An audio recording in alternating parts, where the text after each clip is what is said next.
இயேசு கிறிஸ்துவின் இனிதான நாமத்தில் இன்றைய ஆவிக்குரிய சிந்தனைக்கு உங்களை அன்புடன் வரவேற்கின்றோம். இப்போதும் ஒரு பாடலுக்கு பின்பு உங்கள் சிந்தையை தெளிவிக்கும் ஆவிக்குரிய செய்தியை கேட்கலாம். விண்ணப்பத்தை கேட்பவரே, என் கண்ணீரை காண்பவரே, சுகம் தருபவரே, ஸ்தோத்திரம் இயேசையா.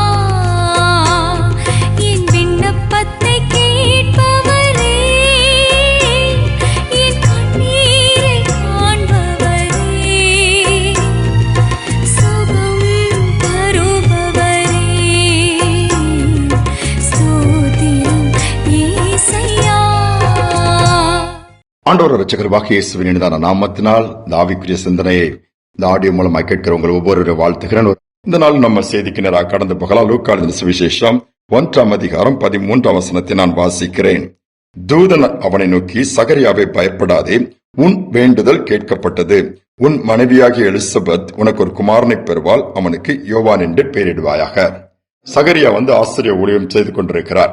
இந்த ஆசாரிய ஊழியம் செய்து கொண்ட நாட்கள் அன்னைக்கு தேவனுடைய சமூகத்துல பிரவேசிக்கும் போது தேவதூதன் பார்த்து உன் வேண்டுதல் கேட்கப்பட்டதுன்னு சொல்லுகிறார். எப்ப வேண்டின வேண்டுதல் பார்த்தா அது பல ஆண்டுகளுக்கு முன்பாக. சகரியாவுக்கு எலிசபெத் என்கிற ஒரு மனைவி இருக்கிறாங்க. 2 பேருக்கும் குழந்தை பாக்கியம் இல்ல. அவள் மலடியாக இருந்தாலும் வேதம் சொல்லுகிறது. அப்ப ஜெபம் பண்றாங்க, ஒரு குழந்தை கொடுத்தா நல்லா இருக்கும் ஆண்டவரே.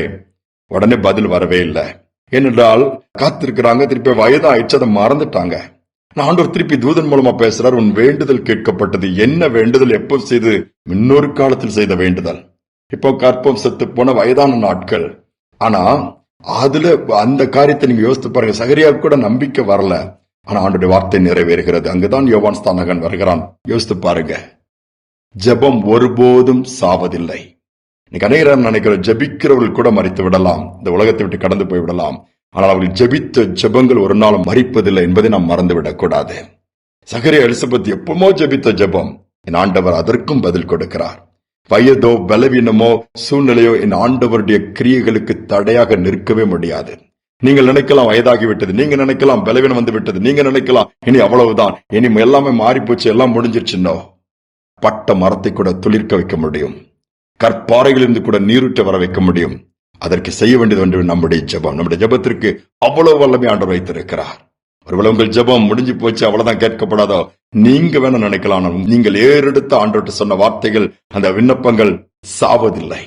அதை மட்டும் மறந்து விட வேண்டாம். ஒரு அருமையான தாய் தன்னுடைய மகனுக்காக ஜெபிக்கிறான். இந்த மகன் நல்லா வளர்ந்து ஆண்டவருக்கு பிரியமா இருக்கணும்னு சொல்லிட்டு அவன் என்ன பண்றான்? அவன் நல்லா வளர்ந்து வரான். அவனுக்கு சண்டே ஸ்கூல்லாம் போறான், ஆண்டவருக்கு பிரியமா வளர்றான். கல்லூரிக்கு போகிறான். அப்பொழுது வேறொரு பட்டணத்துக்கு போக வேண்டியது இருக்கு, தங்கி படிக்க.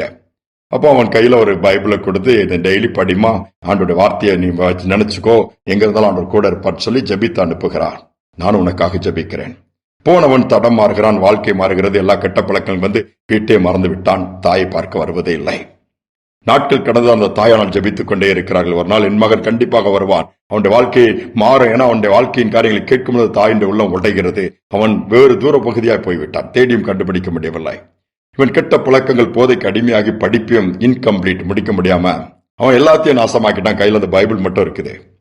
சரி, அதை படிப்பான்னு நினைச்சப்பீங்களா? அவன் படிக்கல. மாறாக அந்த பைபிளை ஒரு இடத்துல கொடுத்து, இதை வேணா வச்சுக்குங்க, எனக்கு இதுக்கு கொஞ்சம் எவ்வளவு காசு வரும்னு தெரியல, அதை கொடுங்க. காசை வாங்கிட்டு அதுக்கு போதை பொருளை வாங்கி அதையும் வித்துருதான் பைபிளையும். நாட்கள் போயிடுச்சு. இந்த தாயும் மறிச்சிட்டாங்க. அவன் நாட்களுக்கு தாண்டி போகும்போது ஒரு நாள் ஆண்டவர் அவனை சந்திக்கிறார். அவனுடைய வாழ்க்கை மாறுகிறது. பார்க்கும்போது தாயும் மறித்து போய்விட்டாங்க. ஆனா தாயின் ஜெபம் மறிக்கவில்லை. இந்த தாயின் ஜெபம் தான் என்னை மாற்றிருக்குன்னு சொன்னதோட அப்படியே போயிட்டு இருக்கிறான். கெஸ்ட் ரூம் மாதிரி ஒரு இடத்துல இருக்கும்போது இந்த பைபிள் இருக்கு. இந்த பைபிள் எங்கேயோ பார்த்த மாதிரி பண்ணி பார்த்தா, இவன் தாயனுக்கு கொடுத்த அந்த வேதாகமம் இவன் விற்றது.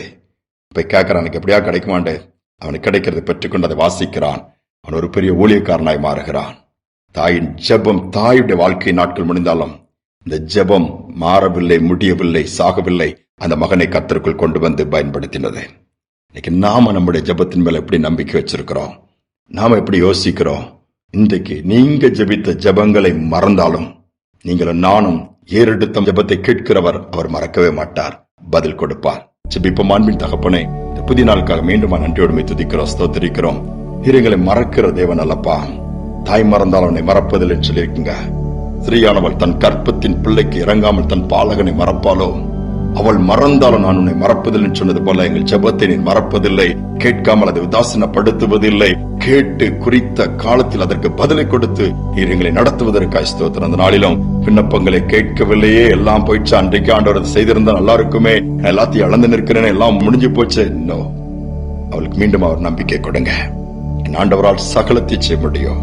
அவர் சிருஷ்டிகர்த்தர், இல்லாததை கூட இருக்கிறத அழைக்க முடியும், உலர்ந்து போனதை கூட மீண்டும் உருவாக்கி சேனையை நிறுத்த முடியும். அந்த அளவு நம்பிக்கையில் வந்து உண்மை நோக்கி விண்ணப்பங்களை ஏறெடுக்க தொடர்ந்துமே பிடித்துக் கொள்ள உறுதியாய் உண்மையை நம்பி இருக்க கிருபை பாராட்டுங்க. தாழ்த்தி ஒப்புக் கொடுக்கிறேன்.